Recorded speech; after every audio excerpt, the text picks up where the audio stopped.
நம்மளால் முடிந்த நமக்கு தேவையை புரிந்து கொண்ட விஷயங்களால் நாம் குழந்தைகள் எதிர்காலத்துக்கு அரசியல் கொண்டு வருகிறோம். இதை எந்த அளவுக்கு நம்மளால் சிறப்பாக செய்ய முடியுது, எந்த அளவுக்கு தேவைக்கு ஏற்ப நம்மளால் செய்ய முடியுதுன்னு பார்த்தீங்கன்னா அது ஒரு பெரிய கேள்விக்குறிதான். இங்கே எந்த ஒரு குற்றம் சங்கமோ இல்லை ஒரு என்ஜிஓவோ நான் எல்லா தேவையும் பூர்த்தி செய்கிறோம், இனிமே எங்களுக்கு எதிர்பார்த்த தேவைகள் இல்லை அப்படின்ற அளவுக்கு நாம் நம்முடைய சர்வீஸை வந்து நம்ம இன்னும் எஸ்டாப்ளிஷ் பண்ணலை. இது இன்னொரு முக்கியமான விஷயம் என்னன்னா, நாம் சமுதாயத்தோட எப்படி இணைந்து செயல்படுகிறோம் என்ற ஒரு முக்கியமான காரணம். இன்னைக்கு நம்ம வந்து நம்முடைய குழந்தைகளை சீல் பண்ணுகிறோம், அவங்களுக்கு வந்து ஒரு தொழிலை சொல்லிக் கொடுக்கணும் சொல்லி செய்கிறோம். தொழிலை சொல்லிக் கொடுப்பது மட்டும் நம்மளுடைய பங்கு புரிந்துவிடுவதில்லை. அந்த தொழில் மூலமாக அவர்களால் ஒரு வேலை வாய்ப்பை வெளிப்படுத்திக் கொள்ள முடியுதா அப்படிங்கிறத நாம் சிந்திக்கிறோம். இதை நம்மள எல்லாரும் சொல்ல முடியாது. நான் எங்களுடைய குழந்தைகள் அவர்களுக்கு ஒரு திறமையை வளர்த்திருக்கிறோம். இந்த திறமையை அவர்கள் சரியான விதத்தில் உபயோகப்படுத்திக் கொள்கிறார்கள். அதன் மூலமாக அவர்களுக்கு ஒரு எக்கனாமிக் எம்பவர்மெண்ட், சுய சம்பாத்திய நிலையை நாம் கொண்டு வந்திருக்கோம். நம்மளால் எவ்வளவு பேர் சொல்ல முடியும்? இதெல்லாம் நம்முடைய கனவு. நம்ம எவ்வளவு பேர்கள் ஆரோக்கியமாக நாங்கள் சாதித்திருக்கிறோம் அப்படின்னு சொல்ல முடியும். இருப்போம் இந்த டெஃபினட்டாக அதை சாதித்தவர்களும் இருக்கிறதுக்கு வாய்ப்பு இருக்கிறது. ஆனால் மெஜாரிட்டியான நமக்கு இதற்குண்டான வழிமுறைகளுக்கோ இல்லை நமக்கு வழிகாட்டுவதற்கோ நமக்கு சரியான சந்தர்ப்பம் இல்லை அப்படிங்கிறத உணர்ந்துதான் இந்த பரிமாறம் அப்படிங்கிறத பரிமாறம் சொல்ல விரும்புகிறேன். பரிமாறம் என்பது வந்து ஒரு தேசிய அளவிலான பெற்றோர்களின் சங்கங்களின் கூட்டமைப்பு. இதனுடைய முக்கிய நோக்கம் என்ன அப்படின்னா, பெற்றோர்கள் ஒருங்கிணைந்து, அது பெற்றோர்கள் சொல்லும்போது நான் வந்து நம்மளுடைய நேஷனல் ட்ரஸ்ட் ஆக்டில் வரக்கூடிய அந்த disabilities, intellectual persons with intellectual and developmental disabilities, இந்த கூட்டத்தை சமுதாயத்தை சேர்ந்தவர்களுக்காகவே நிறுவனமானது தான் நேஷனல் ட்ரஸ்ட். இந்த டிசபிலிட்டிஸ் நம்முடைய பெற்றோருடைய சங்கங்களில் ஒரு கூட்டமைப்பு, தேசிய அளவிலான கூட்டமைப்பு தான் பரிவார். ஒருவேளை உங்க மனசுல சொன்னா நாங்க வந்து தர்மபுரியில் எங்களுக்கும் தேசிய பரிவாரம் என்ன சமாதானம் இருக்கு, நம்ம ஒரு கேள்வி வரலாம். நல்லது கேள்விதான், கேள்வி இருக்குதான், கேள்வி இருக்கா? ரொம்ப சந்தோஷம். கேள்வி இல்லை. இந்த கூட்டமைப்புடைய ஒரு முக்கிய நோக்கம் என்ன அப்படின்னா, பெற்றோர்களுக்கு முதலாவதாக பெற்றோர்களுடைய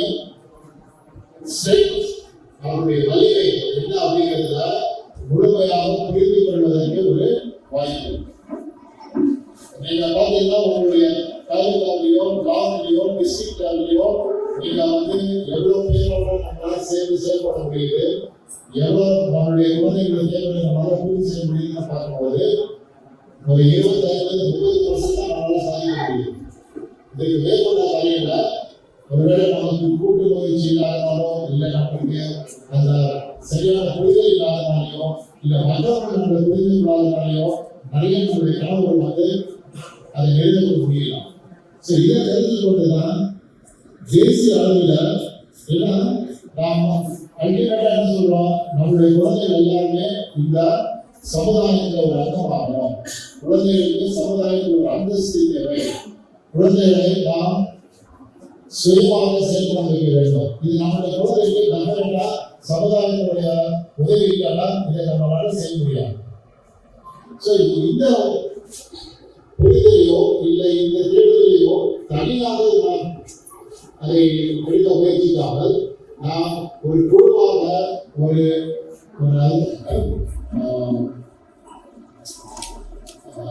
ஒரு மூவ்மெண்டாக நம்ம இதை மாற்றினால் இதனுடைய நம்மளால் சாதிக்கக்கூடிய காரியங்கள் பல பெரிய காரியங்கள் இருக்கும் என்பதுதான் பரிமாறுடைய குறிக்கோள்.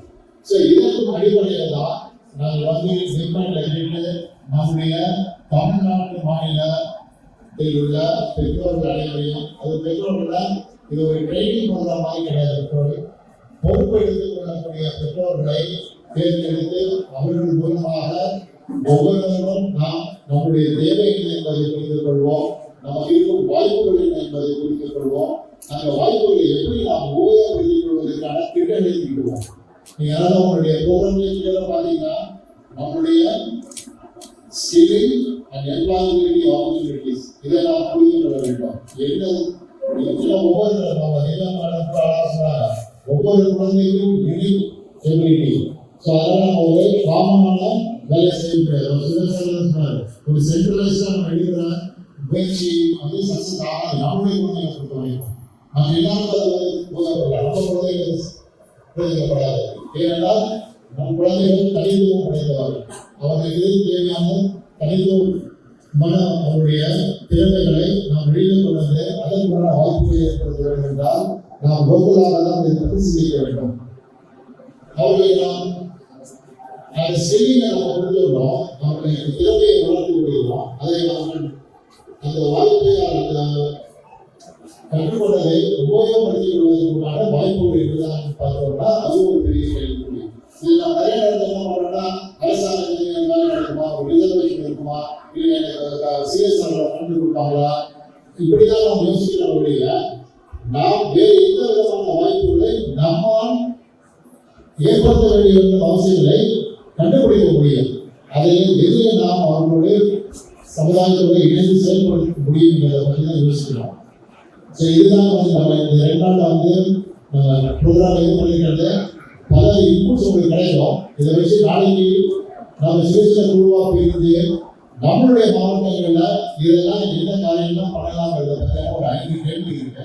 அந்த கேள்விக்கு சிறுசில குழுவாக நாம் விடைகளை திறக்கிறோம். அந்த விடைகளை நாம் அனைவரும் திரும்ப சேர்ந்து அதை தொடர்ந்து இதை நாம் வந்து நமக்கு சமந்தோட எல்லாருமே சொல்லிடுவோம். பெற்றோர்களாக நாங்கள் புரிந்து கொள்வது, நாங்கள் எதிர்பார்ப்பது, நாங்கள் இதை செய்ய தயாராக இது. இதை வந்து நம்ம ஒரு கிளியர் ஆக்ஷன் நாம் ரெடி பண்ணணும். இது முதல் கட்டமாக என்ன செய்ய வேண்டும் என்பதை வரைக்கும் நாம் யோசிக்க முடியும். எப்படி செய்வோம் என்பதை நாம் நம்முடைய மாவட்ட அளவில் யோசிக்க முடியும். முதலில் நாம் எதை செய்ய வேண்டும், அதை நாம் ஒரு சரியான புரிஞ்சுக்க வேண்டும். எப்படி செய்ய போகிறோம் என்பதை நாம் நம்முடைய இது டீசென்ட்ரலைஸ் பண்ணனால லோக்கலைஸ் செய்யலாம். நம்ம யோசித்து அதை எப்படி செயல்படுத்தி கொண்டு வருவது என்பதை நாம் திட்டமிடலாம். இன்னைக்கு நம்ம வந்து அடிப்படை பண்ண வேண்டிய காலகட்டத்தில் இருக்கிறோம். அந்த சீரிங் சொன்னேன், இது அடுத்தது பார்த்தீங்கன்னா residential services and independent living. இதில் பெற்றோர்களால் நாம் எந்த அளவுக்கு நம்ம தயார்படுத்திக் கொள்ளணுங்கிறது ஒரு கருத்து.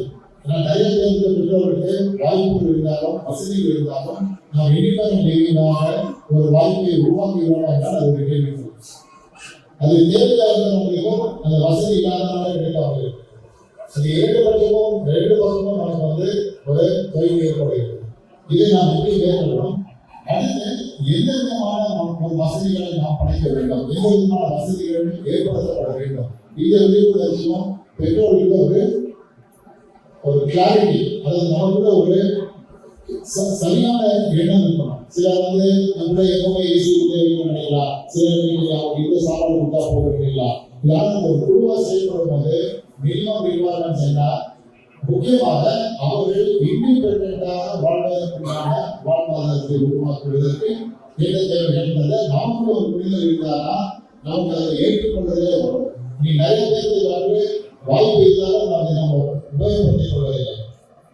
அடுத்தது பார்த்தீங்கன்னா முதல்ல ஆரம்பமே நம்ம வந்து கவர்மெண்ட் ஸ்கீம்ஸ்லாம் என்ன இருக்குது. ஏன்னா நமக்கு நம்ம எப்பவுமே ஒரு வேலையை ஆரம்பிக்கும் போது நம்மளுடைய கையில் என்ன இருக்குன்னு தெரிஞ்சாதான் இல்லாததை கண்டுபிடிக்க முடியும். ஸோ இன்னைக்கு அரசாங்கம்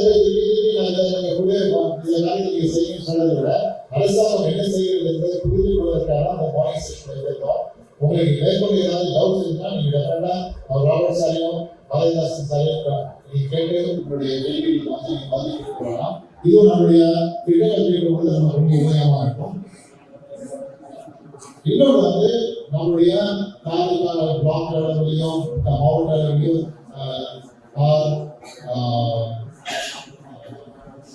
ஸ்டேட் லெவலையும் நாம் ஏதாவது செய்ய வேண்டும் என்றால் அது எந்த காரியங்களுக்கு நாம் எல்லாரும் ஒருங்கிணைக்க வேண்டும் என்பதை பற்றி நாம் யோசிக்கிறோம். ஸோ இதுக்கும் வந்து இந்த வாய்ப்பை நம்ம உபயோகப்படுத்திக் கொள்ளலாம். ஸோ இதில் இன்னைக்கு பார்த்தீங்கன்னா சமுதாயத்துக்கு நிலைமை, சமுதாயத்தில் இருக்கிற வாய்ப்புகள் பற்றி நாம் வந்து அதை பற்றிய வல்லுநர்கள் வந்து பேசியிருக்கிறார்கள். இன்றைக்கு மதியம் வந்து நமக்கு ஒரு ஒரு பாடி, நமக்குள்ள ஒரு கைண்ட் ஆஃப் ஃபீலிங் டுகெதர்னஸ் இதை உருவாக்குறதுக்காக ஒரு எக்ஸ்பர்ட் டீம் எக்ஸசைஸ் பண்ணக்கூடிய கொண்டு வருகிறாங்க. இது வந்து நீங்கள் எங்கோ ஸ்டேஜில் பார்த்தீங்கன்னா ரொம்பவே ஒரு புதுமையான ஒரு அனுபவமாக நமக்கு இருக்கும். தயவுசெய்து நீங்கள் வந்து அதை முழுமையாக உபயோகப்படுத்திக் கொள்ளுங்க. அந்த எக்ஸசைஸ் மூலமாக நாம் நன்மையை உணர்வதற்கும் நம்முடைய தேவைகளை உணர்ந்து அதை ரியலைஸ் பண்ணுவதற்கும் நாம் வந்து ரொம்ப எதிர்பார்க்கிறோம். இதன் அடிப்படையில் நாளைக்கு நம்ம நிறைய சக்சஸ் ஸ்டோரிஸ் கேட்கப்படுகிறோம். இதெல்லாம் கேட்டதுக்காக தான் நம்மளுடைய இந்த பிரெயின் ஸ்டார்மிங் செஷனும் நடக்கும். பிரெயின் ஸ்டார்மிங் செஷன் வந்து குறுகிய காலமாக இன்னைக்கு வந்து நம்மகிட்ட நம்மளுடைய நிறைய ஆலோசனைகள் இருக்கு, நிறைய ஐடியாஸ் இருக்கு, நிறைய ஆர்வங்கள் இருக்கு. அதை நம்ம இன்னைக்கு ஒரு ரியலைஸ் பண்ணி கொடுத்தோம்னாக்கா நாளைக்கு வந்து நம்ம மோஸ்ட்லி அதை பற்றியான டிஸ்கஷன் இல்லாமல் அதை நாம் ஒருங்கிணைப்பதில் நம்மளுடைய நேரத்தை செலவழித்து அதற்கப்புறம் இந்த பெற்றோர்களாக சேர்ந்து நாம் மாவட்டங்களில் வந்து பிரதிநிதிகளாக நாம் இதை அரசாங்கத்திடமோ இல்லை மற்ற இண்டஸ்ட்ரி லீடர்ஸ், நம்ம வந்து ஒரு மேனுஃபேக்சரிங் இண்டஸ்ட்ரி இல்லை ஒரு சர்வீஸ் இண்டஸ்ட்ரினா அவங்கள்ட்ட போயும் எங்களுடைய தேவை இது அப்படி சொல்வதற்கு ஒரு முக்கியமான டாக்குமெண்ட் ப்ரிப்பேர் பண்ணுங்கிறது தான் நம்முடைய குறிக்கோள். இதை தனித்தனியாக சிகிச்சை குழுக்களாக நாம் வந்து முயற்சி எடுத்து அதில் வந்து நம்ம டிமோட்டிவேட்டாக இல்லாமல் இருக்கிறதுக்கும் நாம் இவ்வளோ பெரிய ஒரு குழுவாக செயல்பட்டோம்னா கரெக்டாக பார்த்தீங்கன்னா தனியாக நம்மளால தேர்ந்தெடுக்க முடியாது. ஊர்வலிகள் தேவைகள் இருக்கலாம். ஸோ நம்முடைய தேவைகளை நம்ம அதை நனவைக்கு விட்டுவிடாமல் அதை நடவாக்குவதற்காக இந்த 2 நாள் முயற்சி. நீங்கள் அனைவரும் ஒத்துழைப்பீர்கள். உங்களுடைய கருத்துக்களை நீங்கள் பரிமாறும் என்ற நம்பிக்கையில் இந்த 2 நாட்களை நாம் முழுமையாக உபயோகப்படுத்திக் கொள்வோம். அண்ட் நமக்கு வந்து நிறைய பேர் இருக்காங்க. நம்ம சில டைம் லைன்ஸ் அந்த நம்மளுடைய அந்த ப்ரொசீஜர்ஸ் எல்லாம் நீங்கள் ஃபாலோ பண்ணீங்கன்னா நம்ம எல்லாருக்குமே பிரயோஜனமாக இருக்கும்.